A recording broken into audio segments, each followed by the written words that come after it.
Hey, how's it going, everybody? Just tune in real quick. Last day here at the office. Slow, so working on tax books and some other stuff, and a few people randomly coming in. But in the meantime, I just wanted to show you guys. Gary Seeds has a new channel. It's called 164 Diecast Newbie. And a lot of you know Gary. He does some incredible model work. He is an awesome painter. And he's been customizing Hot Wheels here for the last year or so. So he's got a new channel up there, and definitely worth checking out. Even if you're not into the Hot Wheels, you still get to check out Gary's custom paint work, and which is always off the charts. So love looking at his stuff. So I figured to give him a quick plug. I've been just kind of fiddling with these guys a little bit, throwing some paint on them. So just had a little bit of time in between working on my tax book. So just put some white around the neck there, and I'm starting to paint the bodies black, did their toenails and stuff, and this little fella here did his eyeballs and his pants. So I have no idea what to call him. I nicknamed him butt plug Fink, and Chuck's like, what the hell are you talking about? So anyway, he's I don't know what he is, but he's a cool little guy. So throw some paint on him. I'm using these go way back. This is auto air. These semi-opaque base coats. Now they make, you know, solid base coats, and it's no longer auto air. Auto air is now Wicked Colors. So that's how long I've had this paint. I don't even know what year this is, but I use a ton of this, so I always buy a ton of it. These are 4-ounce bottles. They last forever. You can dilute it some if you need to. Sometimes I get a little thick. I put a few drops of the reducer in there and give them a good shake, and I drop those little rattle balls in there. You can buy those little things, and I'll drop them in there, and that'll get it right back working just fine. But the newer paint, the Wicked Colors, opaque colors, definitely cover better.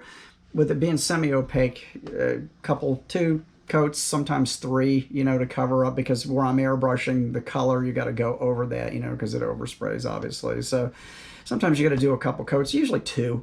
But then I'll go back, and once I get all the main color on, I'll go back and you know, do any little bit of touch up I need to here and there, and then eventually spray these down with a clear coat. I use the Tamiya clear, the rattle cans on them, and it keeps them nice. Can't over, as far as I know, I don't think you can clear over this chrome.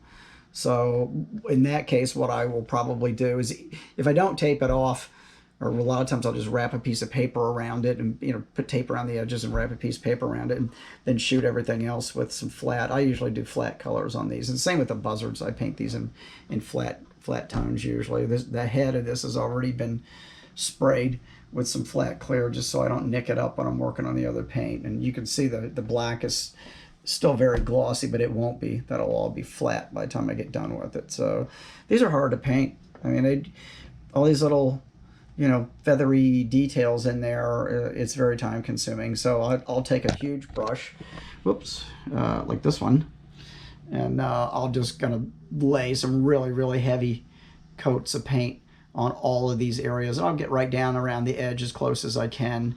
You know, just cutting it like you would with a house. You know, if you're painting on your house, you do all the cut-in work. This one, you can see I did a little bit more. I'm getting down there close.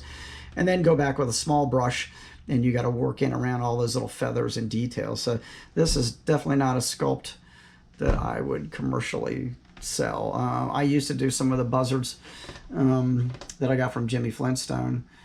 These are from Van Chase Studios, but the ones I used to get from Jim, I used to sell those for like 65 bucks, and they took forever too, but these are even worse. There's just so much more little feather lines. So anyway, that's what I'm doing. That's about it. And probably got my little dragster, my ultra wheelbase car. I glued some more parts in that this morning, early, like 6:30 this morning. I glued a few more pieces in there. The tub piece that goes in there, and for the funny car part to make it tilt. Probably tonight I'll glue. It's got these little hinge pieces I have to glue inside the body, so I'll use the slow drying glue, probably the B6000 on that.